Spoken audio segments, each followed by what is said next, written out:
El día de ayer los chilenos nos enteramos de que el lunes 14 ingresó a la Fiscalía una denuncia por abuso sexual en contra de la segunda autoridad a cargo de la seguridad de nuestro país, Manuel Monsalve. Como si esto fuera poco, unas horas después supimos que la denuncia original contra Monsalve por abuso sexual había devenido en una denuncia por violación, después de que el Servicio Médico Legal hiciera algunos peritajes a propósito de la investigación.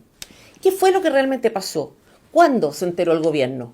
¿Cuáles fueron las reacciones al interior de La Moneda? ¿Qué pasó con las cámaras de seguridad de un hotel, de un restaurante, que pueden ser fundamentales para la investigación? ¿Se atreverán a testificar los escoltas de Monsalve? Eso y más en este nuevo resumen semanal.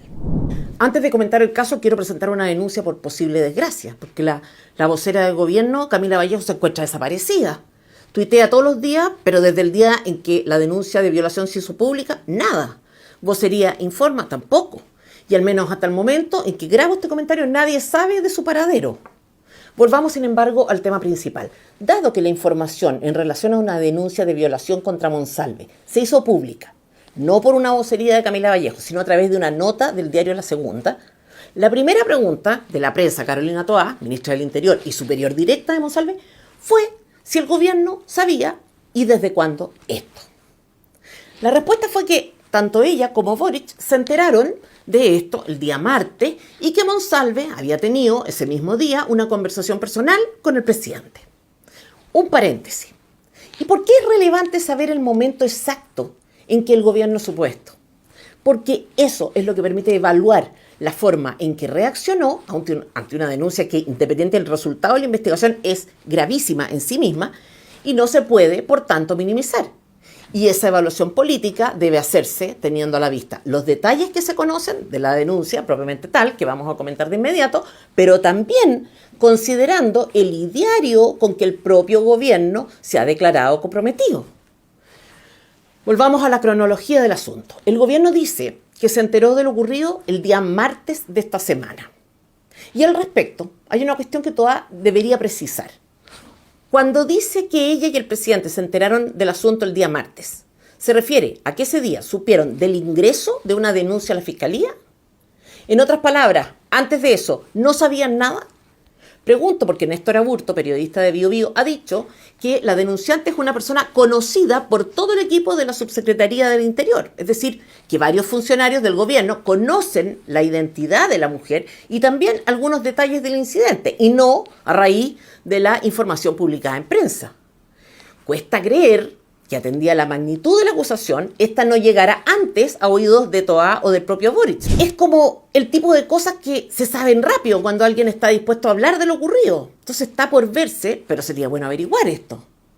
Ahora bien, incluso si presumimos la buena fe y creemos que fue el martes, el día en que llegó a ellos la información, cuesta entender por qué Monsalve siguió cumpliendo funciones oficiales y de alta exposición pública. De hecho, cuando la prensa hizo público este asunto, Manuel Monsalve estaba nada menos que en el ex Congreso haciendo una exposición sobre la ley de presupuesto. No parece ser el tipo de tareas que uno le encomienda cumplir a alguien que tiene una denuncia de tamaña magnitud en su contra. Porque en definitiva está actuando en representación del gobierno. Voy a retomar este punto y explicar luego por qué creo que la suspensión de funciones debió ser inmediata y por qué pienso que esa suspensión de sus actividades o renuncia no contraviene la presunción de inocencia en caso de que el acusado fuera declarado inocente. Pero revisemos primero el testimonio de la denunciante para que podamos analizar la cuestión desde la perspectiva más objetiva posible. Según información de La Tercera, la presunta víctima es asesora del gabinete de la Subsecretaría de Interior y trabajaba directamente con Monsalve. Atención con los detalles. Ella dice que la primera vez que Monsalve la contactó por motivos extralaborales fue el 1 de septiembre, a través de la aplicación Signal. Para quienes no lo saben, se trata de una plataforma de chat tipo WhatsApp que ofrece, dentro de sus opciones de configuración, la eliminación automática de mensajes. Monsalve la tenía activada para que los mensajes se borraran cada 30 segundos.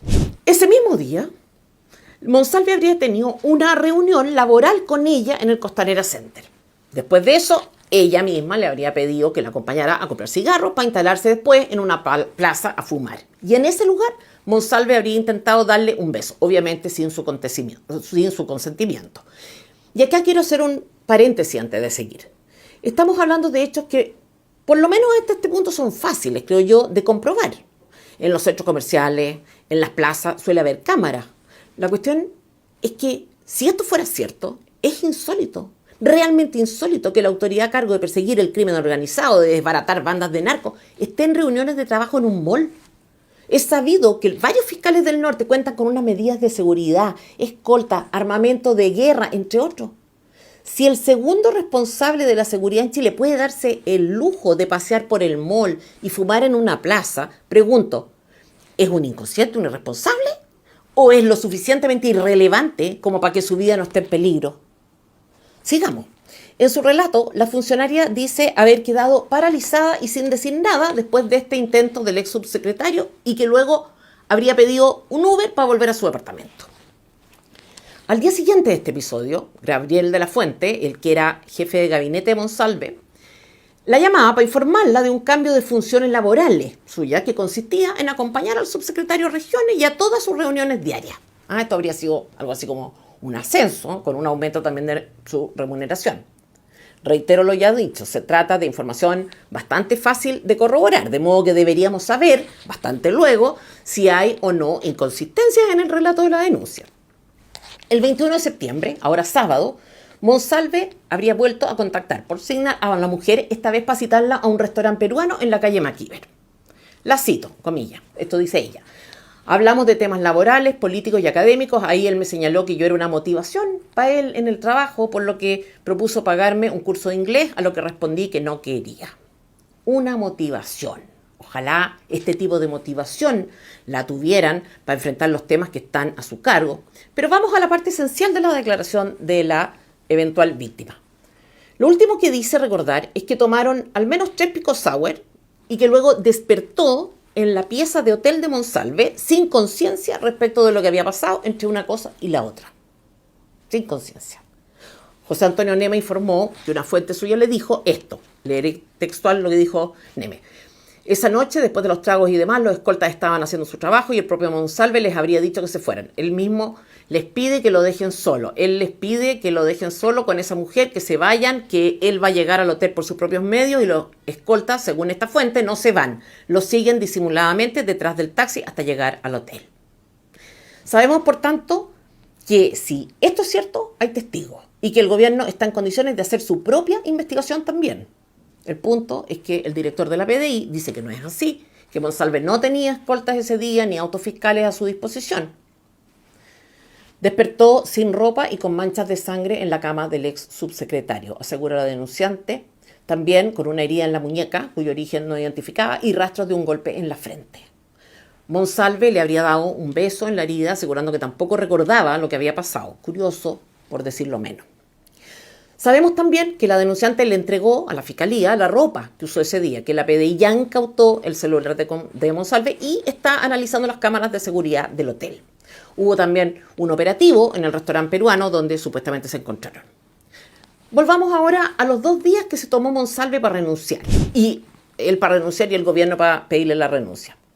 Hay que empezar por enfatizar que no podemos dar esto por descontado. No sabemos cuánto pensaba esperar el gobierno para hacer pública la información y ni siquiera hay evidencia de que tuviera la intención de hacerlo, porque todo se supo, como decíamos, a partir de una información de la prensa. Pero ¿por qué esto es tan grave?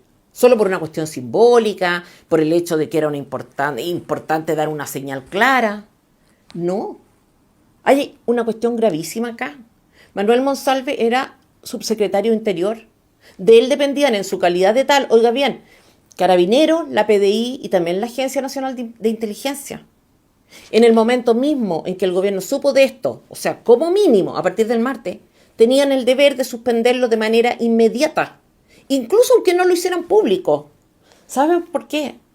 Porque si la acusación es cierta, Monsalve pudo, en el lapso transcurrido entre la supuesta violación y su renuncia, solicitar la incautación de cámaras de seguridad cuyo contenido lo comprometiera, solo para poner un ejemplo. Pero vamos a ver que esta no es solo una especulación. Ninguna empresa, ninguna persona mantiene en su cargo y cumpliendo funciones relevantes de representación a un sujeto sobre el que pesa una acusación gravísima. Y mucho menos si la posición que ocupa le permite cosas como, por ejemplo, borrar evidencia. Y esto, repito, no se contradice con la presunción de inocencia. De hecho, la resguarda. Porque cuanto más lejos esté un acusado de las pruebas que puedan demostrar su inocencia, más sólida es también su defensa. Y por el contrario, en la medida en que haya podido manipularlas, mayores son las presunciones en su contra. De hecho, el mismo día de su renuncia, Monsalve le dijo esto a su equipo: tengo una relación directa y cotidiana con el Ministerio Público, con la Policía de Investigación y con Carabineros de Chile, y en el marco de esta investigación tengo que garantizar la autonomía de las instituciones para llevarla a cabo. Asegura que se va para garantizar la independencia. Pero resulta que, según información de La Tercera, hay 3 fuentes que aseguran lo que sigue: que Monsalve, mientras todavía ejercía como subsecretario de Interior, instruyó a personal de la PDI a buscar las cámaras del hotel en que vive, y que, según la denunciante, habría sido el lugar en que fue violada. Específicamente, que pidió a efectivos de la unidad de inteligencia de la PDI que fueran al Hotel Panamericano con el objetivo de revisar las cámaras de seguridad del lugar y saber qué había pasado. Si habían pasado la noche ahí, si es que existían imágenes de ambos, etc. ¿Por qué? Porque, según las fuentes de La Tercera, Monsalve no recordaba lo que había pasado esa noche. ¿Y saben ustedes cómo se supo de esto? Porque personal de la PDI fue al hotel de Monsalve a pedir las cámaras después de que se hiciera la denuncia de la mujer. Y el personal del hotel se manifestó extrañado porque otros efectivos de la PDI ya habían estado ahí, ya habían revisado y retirado las imágenes. Y a raíz de esto, el personal de la PDI dio cuenta de esto a sus superiores y a la Fiscalía, razón por la cual ahora también se lo investiga por obstrucción a la justicia y violación a la ley de inteligencia, además de la violación propiamente tal. Monsalve no tenía orden judicial para solicitar cámaras, pero lo hizo.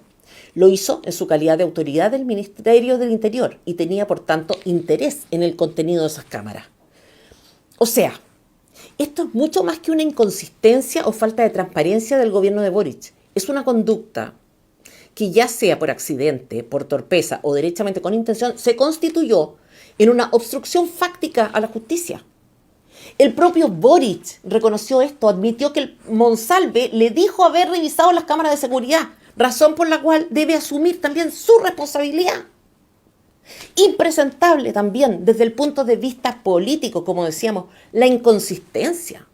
Este es el gobierno autodenominado feminista, el que habla de garantizar a las mujeres una vida libre de violencia. Estos son los que validan como principio el amiga yo te creo, que es en la práctica una especie de validación a priori y absoluta del testimonio de cualquier mujer y, por tanto, una condena también a priori y absoluta a cualquier hombre que se encuentre en posición de acusado. Pues bien, ese principio, insisto que yo no comparto, se va al tacho cuando se trata de uno de los suyos. Ahí es donde se activa el otro discurso, la presunción de inocencia, los resultados de la investigación, la privacidad de la víctima. Y en general de todos los que les sirva para eludir la responsabilidad que tienen, al menos, de ser coherentes. Y por eso es impresentable que Boric no tuviera nada que decir el día que se publicó la nota y que en cambio sí se haya dado el espacio para hacer una declaración especial en La Moneda para comentar la destitución de Sergio Muñoz. Es impresentable esto de tener una vocera a conveniencia, como decíamos antes. Lo mismo hizo con los incendios de Viña. Para la foto y el abrazo estaba ella. Para rendir cuentas, desapareció. Un patrón de conducta que no es solo suyo, es de Boric, que tolera tener a una persona desempeñando un cargo y al mismo tiempo eludiendo las dificultades del cargo. Es impresentable que la ministra de la Mujer, tan comunicativa en general, se mostrara dispuesta a responder solo 6 preguntas y se tomaran, oigan bien, 3 minutos en total para esas preguntas. Impresentable que en el contexto de esa denuncia aprovechara la oportunidad de recalcar los compromisos y funciones de su ministerio. Bueno, claro, quizá debería sentirse obligada a rendir cuentas porque en cada uno de los 2 años del gobierno de Boric completo, 2022 y 2023, ha habido más delitos sexuales y violaciones que cualquiera de los 10 años anteriores. Y si comparamos los delitos sexuales y violaciones del año 2023 y los del 2015, año de la creación del Ministerio de la Mujer, en 2023 se cometieron un 75% más. Ministerio inútil que no debería existir. Impresentable que a la pregunta ¿es razonable para un gobierno que se declara feminista esperar la publicación de la prensa para tomar cartas en este asunto? Respondiera Orellana esto: el gobierno no esperó a que hubiera una publicación de prensa, sino que empezó a evaluar la situación una vez conocida a carácter general la denuncia